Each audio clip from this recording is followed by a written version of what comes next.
como ser humano, a gente fazer o bem ao próximo, a gente tem que esperar algo em troca? Existe um poema que eu gosto muito que diz que o maior prêmio de quem ama é justamente estar amando. O maior prêmio de quem pratica o bem é justamente estar praticando. Se você espera alguma coisa depois, significa que é uma ação por interesse, não é realmente o bem. E às vezes o interesse é justamente esse, de ir para a internet e colocar a sua fotografia lá contribuindo. Por aí você já percebe que existe uma compensação. Mais uma vez, uma frase bíblica que eu considero muito filosófica é aquela que a sua mão direita não saiba o que sua mão esquerda fez. Não existe nenhuma necessidade de uma compensação posterior. O próprio fato de eu estar fazendo já é a compensação em si. É aquilo que na tradição oriental eles chamam de retação, o caminho do meio. Qual é a minha compensação? É a ação em si. É o simples fato de eu estar fazendo e não nada que venha depois. Qualquer compensação secundária já significa que há um interesse em jogo. Não é pelo bem em si, é pelo que você vai ganhar com isso. Ainda que seja seguidores em alguma rede social. Como cultivar a humanidade dentro da gente diante de tantas separações, em tanta forma de ver individualismo, como a gente traz essa coletividade e trazer isso para dentro da gente, para que a gente possa crescer e propagar esse amor, né? O querer bem. Às vezes não é tão fácil, né? Bom, eu recomendo basicamente 2 providências, que parecem simples, mas não são nada simples. Em primeiro lugar, é que você tenha um sentido de vida, um propósito humanista, que foi exatamente aquilo que eu falei antes. Qual é o ser humano que eu quero ser? Sim. O máximo que eu quero construir de humanidade em mim. Tem esse propósito claro e todos os dias você pense o que eu posso fazer no dia de hoje para caminhar nessa direção. Ou seja, trazer esse propósito do macro para o micro. Sim. Vocês lembram que até a ISO 9000 fala sobre isso, né? Que é ação local com visão global. Ou seja, eu quero chegar lá. O que eu posso fazer nesse sentido no dia de hoje? Ou seja, fazer com que os teus dias sejam coerentes com o propósito da tua vida como um todo. E, em segundo lugar, mas não menos importante, é checar as tuas decisões, que basicamente com as nossas decisões é como construímos a nossa vida. Tentar fazer com que as nossas decisões não beneficiem apenas a nossa pele, mas beneficiem a maior quantidade possível de seres humanos que eu possa atingir. Se você for pegar a tradição tibetana, eles dizem que o maior mal do mundo é a heresia da separatividade, que traduzindo em bom português nada mais é do que o egoísmo. O egoísmo é aquele que faz com que a gente concentre todas as coisas nesse eu pessoal e considere que o bem é aquilo que me beneficia independente do outro. Então você quebra esse egoísmo fazendo com que cada atitude tua, cada pequena decisão, desde a decisão do que eu devo pensar nesse momento, do que eu devo falar, que seja sempre aquela decisão que beneficia o máximo de seres humanos que eu possa atingir, e não apenas a minha própria pele. Eu considero que são 2 condutas que são muito eficazes e que podem redirecionar a vida de alguém. E no nosso dia a dia, às vezes a gente tem que trabalhar esse egoísmo, assim. A gente precisa trabalhar a nossa humildade. Com certeza a humildade é um dos elementos que você deve trabalhar. Mas o egoísmo você tem que quebrar uma série de condutas que são até culturais para poder trabalhá-lo. Eu recomendo o seguinte: se você se dispõe a trabalhar contra o egoísmo, cada vez que a consciência perceber, reaja imediatamente. Não admita nenhum ato de egoísmo consciente. Porque cada vez que a consciência vai ampliando, ela vai vendo mais. E tudo que você vê, você corta imediatamente. Não podemos ser concessivos com aquilo que queremos cortar. E muitas vezes somos. Só aqui, é porque agora eu preciso de tal coisa, então vou tomar essa decisão que só beneficia a mim. Eu preciso mais do que os outros, só ali. E nós vamos fazendo esse benefício da exceção que vai deformando a nossa decisão, a nossa vontade. Se você diz, eu não admito conviver com o egoísmo, na hora que detectar, reaja imediatamente. Costumo brincar com os meus alunos e pedir que eles imaginem o seguinte: que pousou um inseto no seu braço. E esse inseto é uma barata, cascuda, voadora.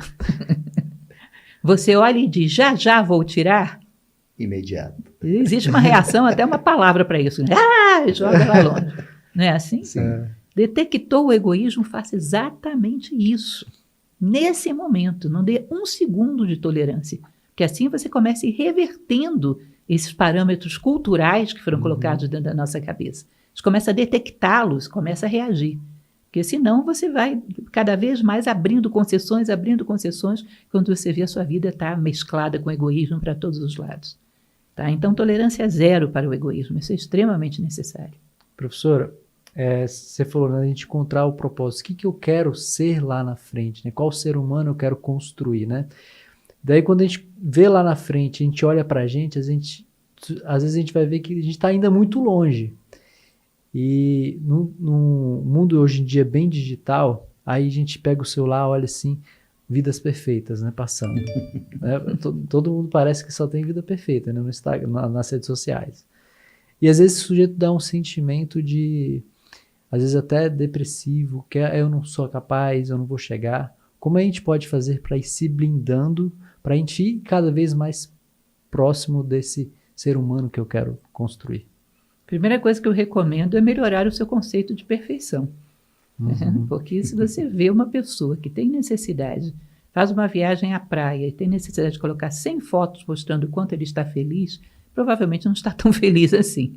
Porque senão não precisaria tão fortemente convencer os demais disso. Quem está sempre necessitando ostentar uma aparência de que tudo está bem, às vezes essa ostentação esconde uma certa amargura de fundo, né? E aquilo que aquela pessoa está mostrando é suficiente para fazer alguém feliz? O fato de eu estar numa praia é suficiente para que eu esteja feliz? O que é que de fato vai proporcionar a felicidade? É o meio ambiente onde eu estou ou é a minha postura em relação a esse meio ambiente? Eu sempre costumo dizer para que você imagine como se fosse um teatro. Você tem um pano de fundo, um cortinado de fundo, que esse é a felicidade. E você tem uma série de atores e cenas que passam pelo palco, que são alegrias, tristezas, momentos bons, momentos maus. Mas o pano de fundo, que é a felicidade, pode ser mantido em ambos os casos, nos momentos de alegria, de tristeza, contanto que você não traia a si próprio, contanto que você seja coerente com seus valores humanos, de justiça, de fraternidade, de bondade, sobretudo a ideia do bem, que engloba todas as demais. Eu fui coerente com os meus princípios, o pano de fundo pode ser uma catástrofe, e eu estou ali fazendo o meu melhor. Eu sou coerente com meus princípios. Aquele é um momento de felicidade. Pano de fundo não precisa ser uma praia. E eu posso estar numa praia, agindo de uma maneira tão egoísta, tão intemperante, tão pouco tolerante com as pessoas à minha volta, que eu posso estar numa praia e estar extremamente infeliz, porque eu traí os meus princípios. Se eu sou coerente com os meus princípios, eu garanto a minha felicidade, seja qual for a paisagem que esteja à minha volta. Existe um conto chinês, vocês me desculpem, mas eu sou uma grande contadora de história. Eu adoro. Dizem que um dia um imperador chinês ele fez um prêmio da pintura que mais demonstrasse a felicidade. E aí houve centenas de pinturas, né, de pessoas concorrendo. E no final ele ficou em dúvida entre duas. Ambas retratavam um ninho de pássaros, um ninho muito feliz, com os passarinhos ali pedindo comida e a mãe trazendo o alimento. Só que em uma das cenas, no final, por trás do ninho, havia uma cena paradisíaca, de uma pradaria verde, flores para todos os lados, um vento suave. E na outra havia o mesmo ninho e por trás era uma catástrofe, uma ventania, um temporal e tudo sendo arrasado. E ele, ao escolher entre esses dois quadros, ele escolhe exatamente esse segundo, onde a tempestade e tudo mais faziam um caos, a paisagem era caótica. Porque ele diz, a grande fotografia da felicidade, o grande atributo da felicidade é exatamente ser capaz de se garantir independente da paisagem. Então eu não preciso da paisagem da praia para eu estar feliz. Se eu preciso da paisagem da praia, pode ser que eu esteja querendo simular uma coisa que eu não sou capaz de criar em qualquer ambiente. E se eu sou capaz de ser coerente com os meus princípios, eu estou bem comigo mesmo, estou em paz com a minha consciência, eu sou feliz você me colocando em qualquer lugar. Eu vejo, às vezes, algumas fotos de um movimento que eu acho bastante bonito, que é o Fraternidade Sem Fronteiras. Sim. Eles vão lá para o meio de um campo de refugiados, as coisas mais caóticas que você possa imaginar. E você vê a fotografia dos voluntários, estão super felizes. E você diz, bom, aí esse é feliz. Esse descobriu o segredo, né, da vida, né? Esse é feliz porque ele tem um nível de coerência consigo mesmo que a sua felicidade não depende do que está passando pelo palco. Depende de estar coerente com esses princípios. Então, muitas vezes, essa felicidade que a gente inveja é só um palco montado para parecer uma felicidade que, de fato, a gente ainda não conquistou.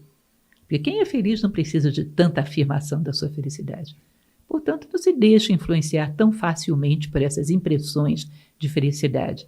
Não é o palco que faz o homem feliz. É o estado de consciência em que ele se encontra dentro de si próprio. Tá aí, pessoal, mais um vídeo no nosso canal. Espero que vocês tenham gostado. Créditos, professora Lúcia Helena Galvão, canal Nova Acrópole e o podcast Lamparina.